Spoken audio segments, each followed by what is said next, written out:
pessoal, tudo bem?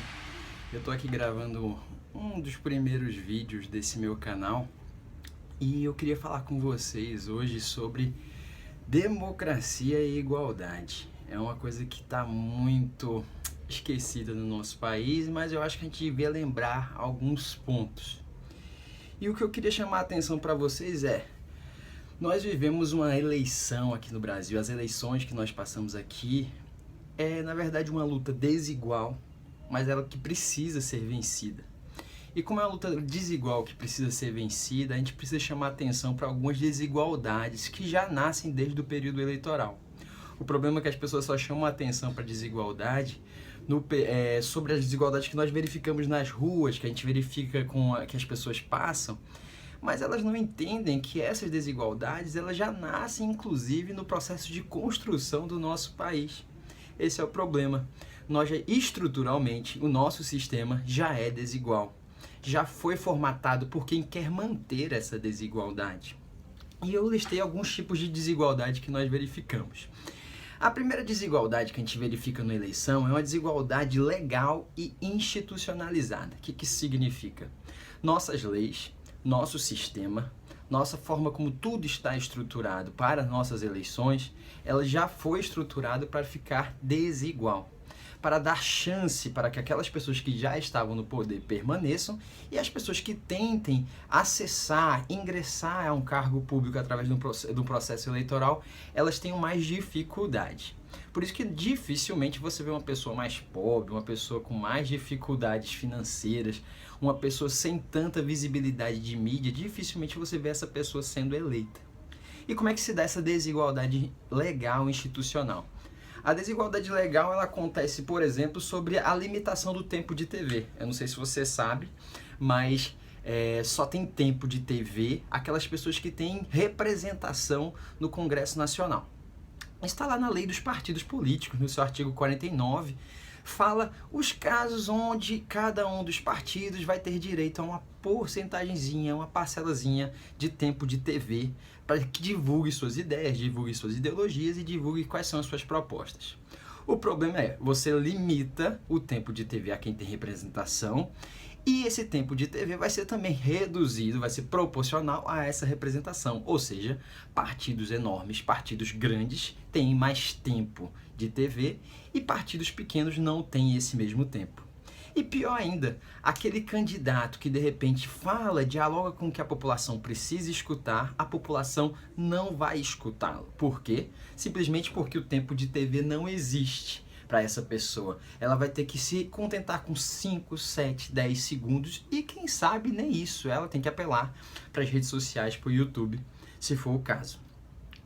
Outra limitação legal institucional é a participação em debates. Também há previsão legal que não é obrigatório chamar todos os candidatos, por exemplo, à presidência da República, para participar em debates. Somente aqueles que têm uma representação partidária também no Congresso Nacional.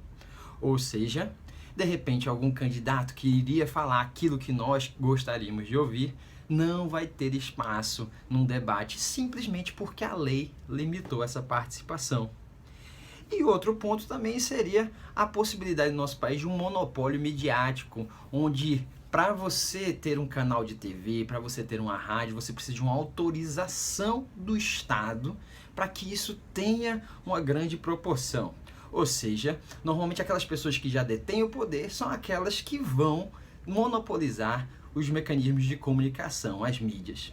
Nesse sentido, uma pessoa quando vai disputar a eleição a primeira vez não vai conseguir ter o mesmo acesso aos veículos de comunicação, não vai poder participar de debate como outras pessoas que gostariam de participar e, consequentemente, nós não vamos saber o que essa pessoa poderia contribuir. E quem é que perde no final dessa história?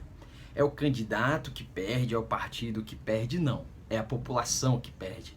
Afinal, democracia ela é constituída pela possibilidade de você escolher, participar e ser parte, poder também se candidatar.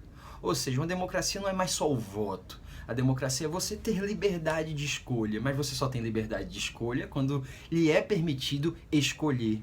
E você só pode escolher quando você tem o máximo de informações possíveis para dar um mínimo de critério para sua escolha. Se não garantem esse mínimo de critério, consequentemente, a sua escolha vai ser limitada ao que lhe ofereceram. E normalmente só oferecem quem tem dinheiro é que vai oferecer alguma coisa para você. Quem não tem condições de oferecer para você, de se apresentar a você como candidato, certamente não vai conseguir chegar aos seus ouvidos e certamente você não vai conseguir mudar essa política. Então, mais uma vez, só quem pode, só quem tem, é quem vai conseguir chegar aos seus ouvidos e vai conseguir se manter no poder. Outra desigualdade que surge também é a desigualdade econômica e financeira, que essa aí é clara.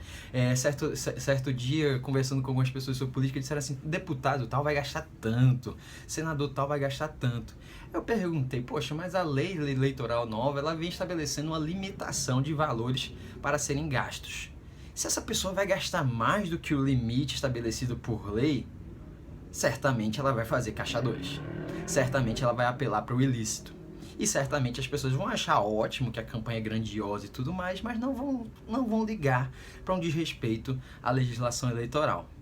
Isso é o que nós chamamos de abuso do poder econômico. Isso é o que nós chamamos de você se beneficiar das relações empresariais, se beneficiar de um caixa 2, se beneficiar de uma política por trás das cortinas, simplesmente para conseguir fazer valer o seu nome.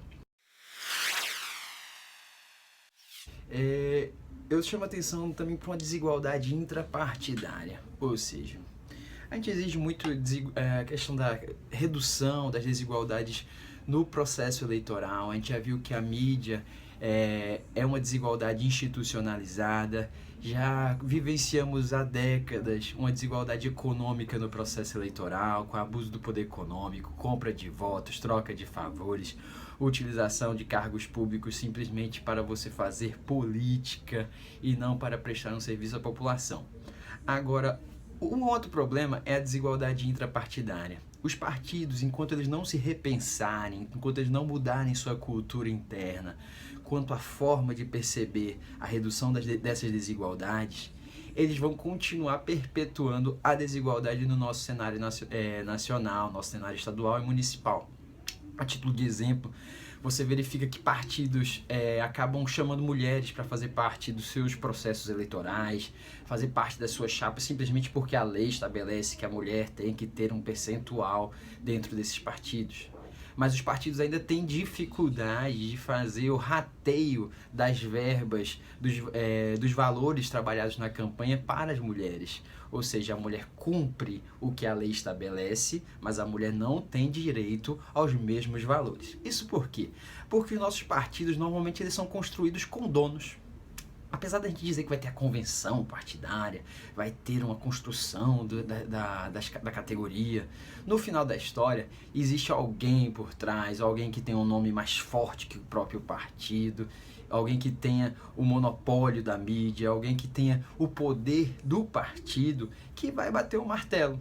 E no final da história vai receber recurso aqueles que o partido ou que o dono do partido deseja, e aqueles que o dono do partido não deseja vão estar lá somente para somar votos e para completar o coeficiente eleitoral necessário para eleger seus vereadores, deputados federais e deputados estaduais.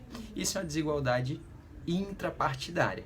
Enquanto isso também não for resolvido dentro dos partidos, nós permaneceremos com um cenário de desigualdade institucionalizada, desigualdade legal.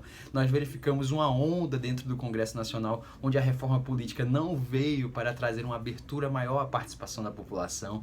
A reforma política ela veio unicamente para beneficiar aqueles que estão no poder e permitir que eles se mantenham lá. Para você ter noção, em 2018... nós teremos uma das campanhas mais caras, já criado um fundo partidário para isso. São cerca de 1,7 bilhões para os partidos, onde desses 1,7 bilhões, cerca de 73% vão ficar nas mãos das maiores legendas. Desigualdade partidária clara. Bom, pessoal, a gente chega à seguinte conclusão. Em um cenário onde existe tamanha desigualdade, tanto partindo da lei, quanto partindo das condições socioeconômicas das pessoas que vão disputar a eleição, quanto partindo da própria concepção de partido político, nós não podemos conceber que exista de fato uma democracia em nosso país. Afinal, se a democracia ela presume a existência de uma igualdade, onde todos possam participar do processo eleitoral, conhecendo dos candidatos que estão apresentados, conhecendo das propostas, e assim ele possa decidir com o mínimo de critérios possíveis, nós não podemos conceber que no Brasil exista de fato uma democracia, onde no Brasil existe uma onda de fake news, existe uma onda de pessoas prontas para construírem imagens, para construir imagens sobre as outras pessoas sem qualquer critério, sem qualquer responsabilidade, simplesmente para prevalecer a manutenção do poder.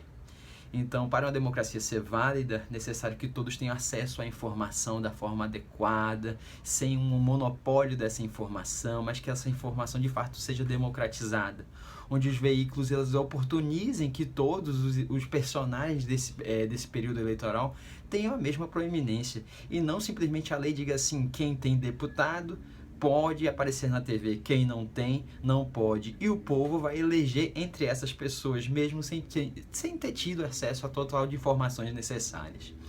Então, é bom pensar se democracia é o que nós vivenciamos ou se, mais uma vez, vamos entrar numa farsa de um processo eleitoral onde aqueles que detêm recursos, onde aqueles que detêm o discurso que a mídia propaga, são as pessoas que vão ocupar os cargos tanto do legislativo, executivo, do nosso país, tá certo? Obrigadão e a gente se fala.